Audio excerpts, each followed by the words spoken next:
کرتے ہیں سپورٹس کی جانب۔ پاکستان نے انگلینڈ کے خلاف میچ سنسنیخیز مقابلے کے بعد جیت لیا۔ پاکستان نے سیریز کا 5واں میچ اپنے نام کر لیا۔ قذافی اسٹیڈیم میں قومی ٹیم نے انگلینڈ کے خلاف 6 رن سے فتح سمیٹی۔ پاکستانی ٹیم 145 رنز پر آؤٹ ہوئی۔ محمد رضوان نے 63 رنز بنائے۔ انگلش ٹیم 7 وکٹوں پر 139 رنز بنا سکی۔ معین علی 51 رنز پر ناٹ آؤٹ۔ حارث رؤف نے 2، محمد نواز اور وسیم جونیئر نے 1-1 وکٹ لی۔ شاداب افتخار اور عامر جمال نے بھی 1-1 کھلاڑی کو آؤٹ کیا۔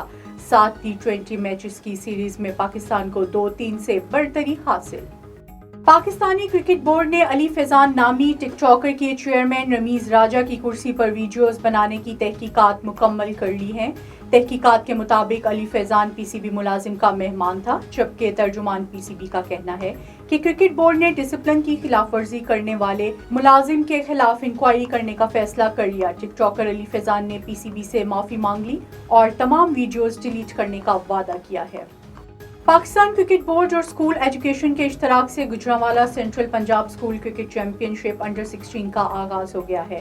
افتتاحی تقریب میں 14 ٹیموں سمیت اسکولوں کے ہزاروں بچوں نے شرکت کی۔ ٹورنامنٹ کے اختتام پر بہترین کھیل پیش کرنے والے کھلاڑیوں کا چناؤ کیا گیا، جو پنجاب کی سطح پر منعقد ایونٹ میں ٹیم کی نمائندگی کریں گے۔